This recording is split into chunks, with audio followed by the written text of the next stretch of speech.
Senator Collins' bill would cut health coverage and restrict abortion access. Maine Senator Susan Collins has advanced a new bill she says will finally make the changes necessary to stabilize insurance markets disrupted by the repeal parts of the Affordable Care Act. However, the bill contains a number of poison pills, according to healthcare advocates, including provisions that would effectively eliminate abortion coverage for individual plans, reduce subsidies for low-income people, and increase the number of uninsured Americans. Oh, great. That's awesome.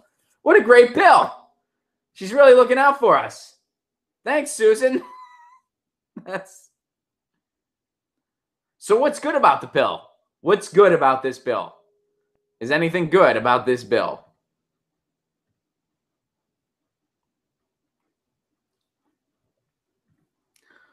The bill would provide $30 billion over 3 years to reinsurance money to help subsidize high-risk pools and restores the cost-sharing reduction subsidies, which were slashed by the Trump administration last fall, that help offset the cost for low-income ACA patients.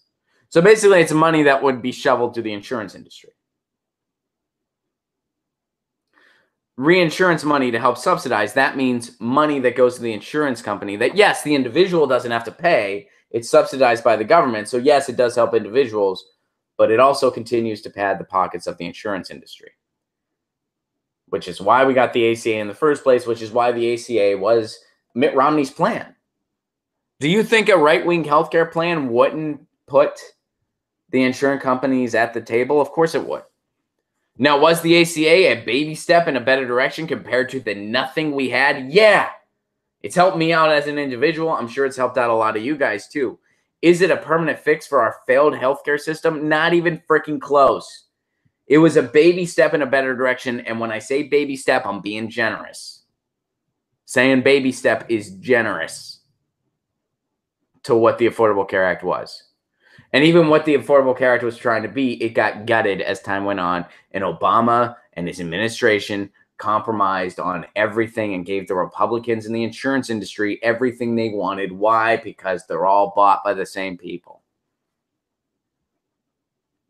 So now you have this bill that's under the guise of helping low-income people, and it may, in fact, help some low-income people. But what's it also doing? Padding the pockets of the insurance companies.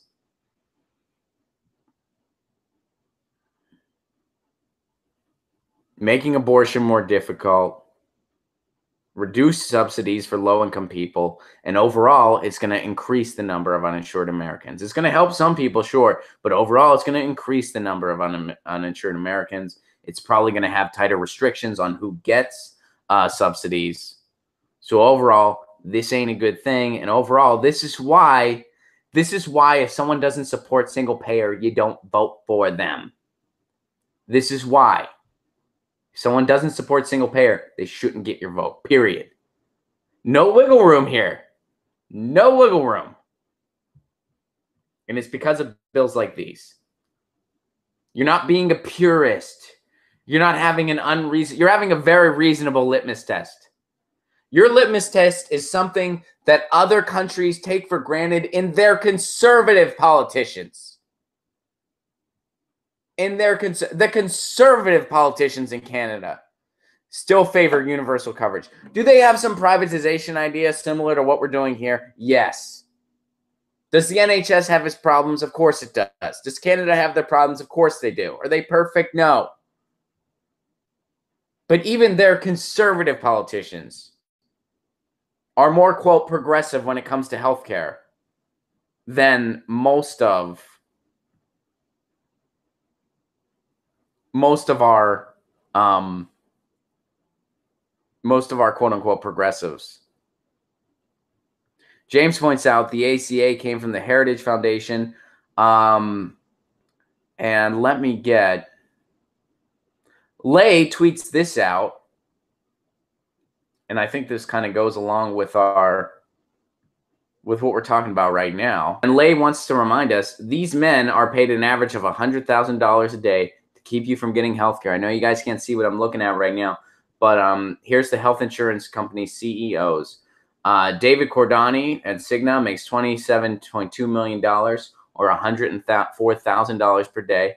Michael Nerdoff over at Centene, he makes $28.1 million or $107,000 $796 per day. Bruce over at Humana makes $13.1 million. Poor Bruce. He's more middle class, Bruce here. He only makes $13.1 million or 50 grand a day. He's going to have to get a second job, that guy.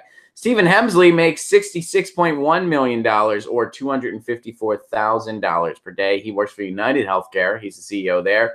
Mark Bertoli over at Aetna makes $15.0 million or $57,000 a day. Now, Joseph Swedish, he's really a giver.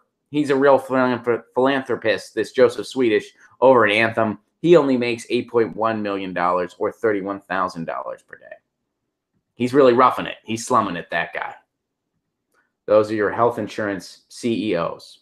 And there's nothing wrong with our system when you make a profit center out of humans' lives and people make that kind of money. Nothing's wrong with our system. They're all bought. And that's why if someone doesn't support single payer, you don't vote for them, period. No compromise. You don't freaking vote for them. Hey guys, thanks for watching. That was a clip from Get Your News On with Ron, the world's first viewer-curated streaming news show. What does that mean? That means I log on to a stream and people tweet me articles over on Twitter at Ron Placone, or they use our Reddit subsection, which is just Get Your News On with Ron over on Reddit.